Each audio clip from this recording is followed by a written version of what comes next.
పిల్లలతో ఎంత కష్టమైనప్పటికీ పనులు చేయకైతే తప్పదు కదా! సో, మనకుండే పనులు మనకు ఉంటూనే ఉంటాయి. అందుకే వాళ్ళు పడుకునే టైంలో మనం ఎంత వీలైతే అంత పనులన్నీ చక్కబెట్టేసుకోవాలి. అయితే నేను మా పిల్లలు పడుకునే టైంలో చేసుకునే పనులేంటో ఈరోజు డైరీ వ్లాగ్‌లో చూపించేస్తాను. Hi friends! Welcome to Eshwar Lucky vlogs. So, evening నా రొటీన్ అయితే మీకు చూపిస్తాను. సీరియల్ చూసుకుంటూ ఉండిపోతే ఒక్కసారిగా మేఘం అంటే జస్ట్ మబ్బులా ఇలా వేసింది. పైన బట్టలున్నాయి కదా అని చెప్పి బట్టలు తీయడానికైతే మీదకి వెళ్ళిపోయాను. సో, మీద నుంచి ఇన్ని బట్టలు మోసుకురావడం కష్టం కాబట్టి మీద నుంచి కిందకి వేసేసి ఆ తర్వాత ఎక్కడివక్కడ మడత పెట్టేశాను. బట్టలు తీసిన వెంటనే మడత పెట్టుకునే అలవాటు ఉంటే గనుక ఆ బట్టలు అనేవి చాలా తొందరగా మడత పెట్టడం అయిపోతుంది. ఒక పని అయిపోతుంది. లేదు అక్కడ ఇక్కడ పెట్టామంటే అవి ఇంకా అలానే ఉంటాయి. కొంచెం ఎక్కువ టైం పట్టేస్తది. ఇక ఈవినింగ్ కాబట్టి టీ అయితే పడాల్సిందే. సో, అందరికీ టీ రెడీ చేసుకుందామని చెప్పి టీ ఒకవైపు ఇంకోవైపు లక్ష్మీ చారు అయితే మా అక్క పెట్టేసింది. సో ఆల్మోస్ట్ టీ అంతా మరిపింది. టీ అయితే వడపోసేసి అందరికీ ఇచ్చేద్దామని చెప్పి గ్లాసుల్లో అయితే వేసేసుకుంటున్నాను. సో మీరు ఈవినింగ్ టైంలో టీతో స్టార్ట్ చేస్తారా, లేదంటే ఇంకేమైనా అలవాటు ఉందా నాకు కామెంట్ చేయండి. ఇక్కడ టీ అయితే అయిపోయింది కదా, సో అందుకే పెద్దవాళ్ళకి ఇచ్చేద్దామని ఇలా ప్లేట్లో ఒకసారి పట్టుకెళ్ళిపోతున్నాను. తర్వాత ఈవినింగ్ అసలే వేసవి కాలం, మొక్కలకి నీళ్ళు పోయడం కంపల్సరీ. ఒకవైపు వంట చేసుకుంటూ ఇంకొక వైపు ఇలా మొక్కలకు నీళ్ళు ఇవన్నీ పోసేసుకుంటున్నాము. ఎందుకంటే వంట అనేది వెంటనే అవ్వదు కదా, మరగాలి లేదా అన్నమైనా సరే ఉడకాలి, ఇవన్నీ ఉంటాయి కదా. అందుకే పొయ్యి మీద ఒకవైపు పెట్టేసుకొని ఒకవైపు మొక్కలకి ఇలా నీళ్ళు పోసుకుంటున్నాం అనమాట.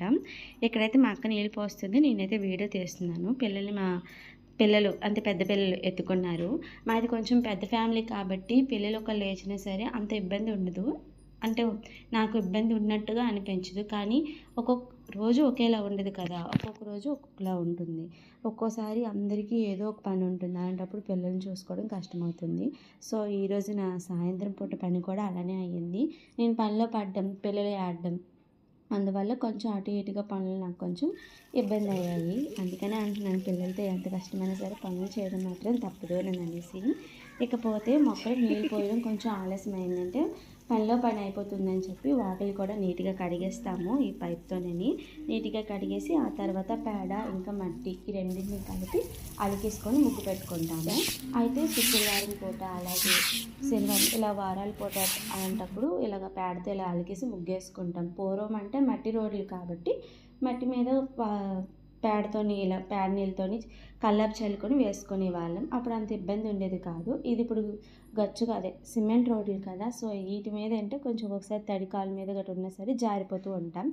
అందుకని రోజు పేడతో అయితే కల్లాపు చల్లి ముగ్గు అయితే వేయము. ఏదో కొన్ని రోజులు అంటే మాకు సెంటిమెంట్ కింద శుక్రవారం పూట అలాగే సోమవారం, లక్షవారం ఇలాంటి రోజులప్పుడు ఇలా పేడతో అలికేసి ఇలా ముగ్గు పెట్టుకుంటాం. నార్మల్ డేస్లో నార్మల్గా ముగ్గు అయితే వేసేసుకుంటాము.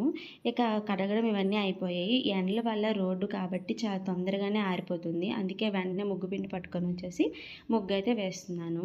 నేను ఇదే ముగ్గుని చాలా రకాలుగా వేస్తూ ఉంటాను. అంటే మధ్యలో ఇలా వచ్చి తర్వాత శంఖాలు వచ్చేలా కానీ, లేదా కలువ పూలు వచ్చేలా కానీ, పద్మం వచ్చేలా కానీ ఇలా ట్రై చేస్తూ ఉంటాను. పిల్లలు పడుకున్నప్పుడు ఈ పనులన్నీ చేసుకుంటాను. అంటే ఈవినింగ్ టైంలో ఎక్కువ పడుకోవాలండి. ముగ్గు విషయం పక్కన పెట్టేస్తే మిగిలిన బట్టలు తీయడం, మడత పెట్టడం, ఇల్లు తుడుచుకోవడం అంటే కొన్ని ఎత్తుకొని చేసుకోగలము, కొన్ని చేయలేము కదా. అలాంటి పనులన్నీ చేసుకుంటాం.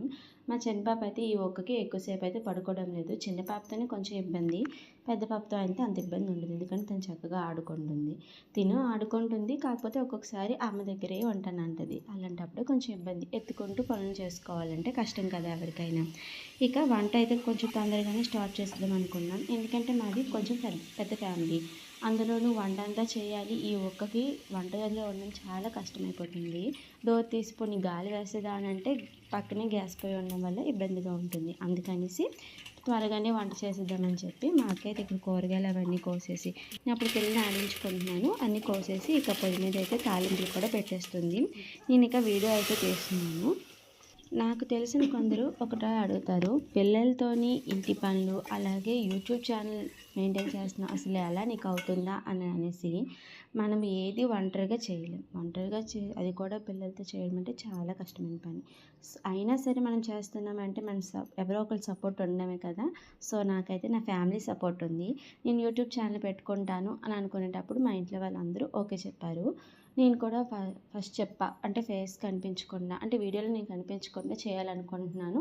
ఆ తర్వాత సక్సెస్ అయితే చూద్దాము అని అనేసి. సో అందరూ ఒప్పుకున్నారు. అలాగే నాకు నాకు సపోర్ట్ చేస్తున్నారు.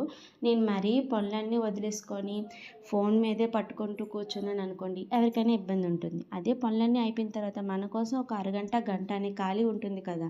ఆ ఖాళీ సమయాన్ని కూడా నేను వదులుకోకుండా ఇలా వీడియోస్ తీసుకుంటూ, అలాగే ఎడిటింగ్ చేసుకొని వాయిస్ ఓవర్ అయితే ఇచ్చుకుంటున్నాను. కంపల్సరీగా ఈ పని మాత్రం పనులన్నీ అయిపోయిన తర్వాత పిల్లలు పడుకున్నప్పుడు మాత్రమే చేసుకుంటాను. ఈ పని కోసం పిల్లల్ని ఇంకొకరికి అంటే ఎవరికైనా అప్పచెప్పి చేసుకుందామన్నా అలాంటప్పుడు వాళ్ళు ఏడ్చినా చేసినా కొంచెం ఇబ్బంది అవుతుంది. మనం ఆ పని చేసుకోలేం కదా ప్రశాంతంగా. అందుకని పిల్లలు పడుకున్నప్పుడు మాత్రమే నేను ఈ పనులన్నీ చేసుకుంటానన్నమాట. సో ఎవరైనా సరే ఇంటి దగ్గర పిల్లల్ని చూసుకొని అలాగే మీకు సపోర్ట్గా ఒక్కలైనా ఉంటే కనుక ఖచ్చితంగా యూట్యూబ్ ఛానల్ స్టార్ట్ చేయమని చెప్తా.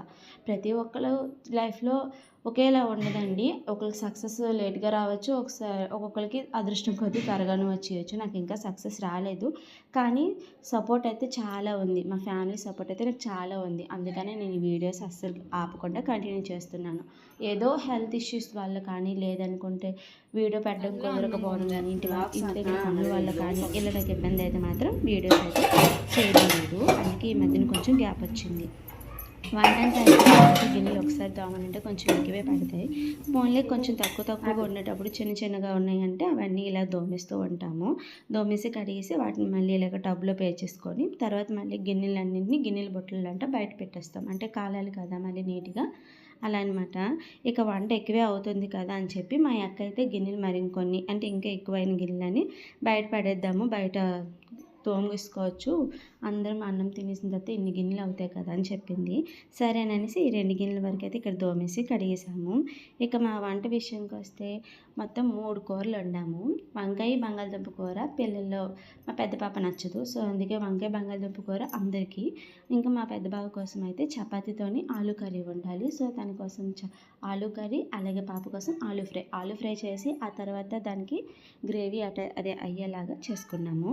ఇక లాస్ట్ అండ్ లీస్ట్ కూర అయిపోయింది కాబట్టి ఇక రైస్ అయితే పెట్టేసి ఇక వదిలేసాం. అన్నం ఉడకడానికి చాలా టైం పడుతుంది. అదేమైనా కొంచెం అన్నం కాదు కదా, అందరికీ కలిపి కాబట్టి అన్నం ఉడకడానికి చాలా టైం పడుతుంది కాబట్టి బియ్యం పెట్టేసి ఇవి ఎక్కడక్కడ సర్దేసి మేము కూడా మధ్యలో అన్నాన్ని చూసుకుంటూ బయటకైతే వచ్చేసాము. ఈవినింగ్ ప్రతిరోజు పిల్లలకి నేను బయటికి అంటే సైకిల్ మీద వెళ్ళి తొక్కిస్తుంటాను. అందుకే మా అక్క అయితే ఇక్కడ అన్నం వండేసి వాచేసింది, నేనైతే బయటికి వెళ్ళిపోయాను. అందుకే మరి నేను ఈ వీడియో అయితే తీయలేదు. ఈ వీడియో మొత్తం మా అక్క మా చిన్న పాప చూసుకున్నారు. సో ఇదేనండి నా డైలీ ఈవినింగ్ రొటీన్. ఇంత వంట అయిపోయిన తర్వాత క్లీనింగ్ ఇంక ఉండదా అని అనుకుంటారేమో, ఉంది. క్లీనింగ్ కూడా చేసేసుకుంటాము. పనులన్నీ ఒక ఎత్తు అయితే ఈ క్లీనింగ్ చేసుకోవడం ఇంకొక ఎత్తు. ఎందుకంటే మనం వండిన వంట అంతా అంటే అన్నం పొంగుతుంది, అలా చారు ఇలా ఈ జిడ్డు మరకలన్నీ వదిలేలాగా తోముకోవాలి. మేమైతే వీటి కోసం వేరే ప్రొడక్ట్స్ ఇలా ఏం వాడం. జస్ట్ స్క్రబ్బర్తోని చిన్న గిన్నెలు తోముకునే సబ్బు ఉంటుంది కదా, సబ్బునే పెట్టేసి జస్ట్ తోమేసి ఆ తర్వాత ఇలాగ నీట్గా క్లాత్తో తుడుచుకుంటే అక్కడ జిడ్లన్నీ అక్కడ వదిలేస్తాయి. రోజు తుడుచుకునే వాటికి ఏం జిడ్లు ఉంటాయి, కానీ రోజు క్లీన్ చేసుకునే దాన్ని బట్టి ఉంటుంది. అక్కడే వదిలేసుకొని ఒట్టి తడిగుడ్డతోనే తుడిచేస్తామంటే జిడ్డుకి తడి తగిలిందంటే ఇంకొంచెం ఎక్కువ అవుతుంది తప్ప తగ్గదు. అలాంటప్పుడు షాంపుతో కానీ లేదా సర్ఫ్తో కానీ ఇలాగా క్లీన్ చేసుకున్నట్లయితే వాటికి జిడ్డు పట్టదు. పొయ్యి దగ్గర కూడా చాలా నీట్గా ఉంటుంది. సో కిందన మొత్తం అంటే మనం వండుకుంటాం కదా, పొయ్యి కిందన అలాగే పొయ్యి 2-3 సార్లు తుడుచుకుంటాము. నీట్గా తుడిచేసుకున్న తర్వాత మీద గోడ ఉంటుంది కదా, మనము పోపు ఇలా పెట్టేటప్పుడు గట్రా నూనె అనేది కొంచెమైనా ఇలాగా తుల్లుతుంది. సో ఆ గోడను కూడా నీట్గా క్లీన్ చేసుకోవాలి. ఒక్కరోజు అంటే వారానికి ఒకసారి 2 వారాలకు ఒకసారి ఇలా చేసుకుంటామంటే జిడ్డు ఇంకా ఎక్కువైపోయి పేరుకుపోతుంది. అప్పుడు ఇంకా మనకు కష్టమవుతుంది వదిలించడానికి. అదే వంట చేసిన తర్వాత ఇలాగ గ్యాస్ క్లీన్ చేసుకునేటప్పుడే క్లీన్ చేసుకున్నాం అనుకోండి, తొందరగా అయిపోతుంది, ఎక్కువ జిడ్డు కూడా పట్టదనమాట. రోజు ఇంతేనండి. నైట్ టైం వంట అవన్నీ అయిపోయిన తర్వాత పొయ్యి అయితే క్లీన్ చేసేస్తాము. ఇంకా చపాతీ ఒక్కటే ఉంది. చపాతీకి అంత ఎక్కువ ఇలా నూనె జిడ్డు ఇలా ఏం అవ్వదు కాబట్టి అది చేసే వరకు ఇలా పొయ్యి ఉంచడం ఇష్టం ఉండక పొయ్యి అయితే క్లీన్ చేసేసి జస్ట్ ఇలా ముగ్గు అయితే పెట్టుకుంటాం. కొన్ని శుక్రవారం అలాగే శనివారం ఇలాంటి రోజులు అయితే మాత్రం పసుపుతో బొట్లులా పెట్టేసుకొని ముగ్గు పెట్టుకుంటాం. మన పాతకాలంలో అయితే పొయ్యిలు ఉండేవి, పేడతో ఆలికేసి ముగ్గు పిండితో ముగ్గు పెట్టుకునేవాళ్ళు. ఎక్కువగా ఇప్పుడు మా అమ్మ వాళ్ళ ఇంటి దగ్గర అలా చేస్తాం, కానీ మా ఇంటి దగ్గర పొయ్యి అయితే వస్తే ఈ గ్యాసేని. సో అందుకే గ్యాస్కి ఇలా నీట్గా కడిగేసుకొని ముగ్గు అయితే చాక్పీస్తో పెట్టుకుంటాము. సో రోజు మీ ఇంట్లోనే ఇంతేనా లేదా నాకు కామెంట్ చేయండి. వంటగదిని ఎప్పుడూ క్లీన్గా ఉంచుకోవాలి, అప్పుడే మనకు కూడా మనసు చాలా ప్రశాంతంగా ఉంటుంది. ఎందుకంటే మనం ఎక్కువగా ఉండేది వంటగదిలోనే కదా, అలాంటప్పుడు వంటగదిని మనం చాలా నీట్గా ఉంచుకోవాలండి. ఇక లాస్ట్ చపాతీ ఒక్కటే ఉండిపోయింది, బావ కూడా వచ్చేసారు కాబట్టి బావ కోసం అయితే చపాతీలు అయితే చేసేసాము.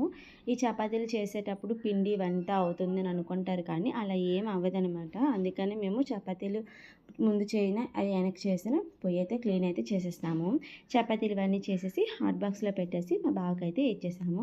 ఇంకేముంది, పనులన్నీ కంప్లీట్ అయిపోయాయి. మరి గిన్నెలు ఏవమ్మా అంటారా, నేను మా పాపను పడుకోబెట్టే టైంలో మా అక్క గిన్నెలన్నీ తోమేసింది. సో ఎక్కడక్కడ సర్దేశాము. సో ఈవినింగ్ నా డైలీ రొటీన్ అయితే ఇలానే ఉంటుంది. వీడియో నచ్చితే సబ్స్క్రైబ్ చేసుకోండి. Thanks for watching. బాయ్.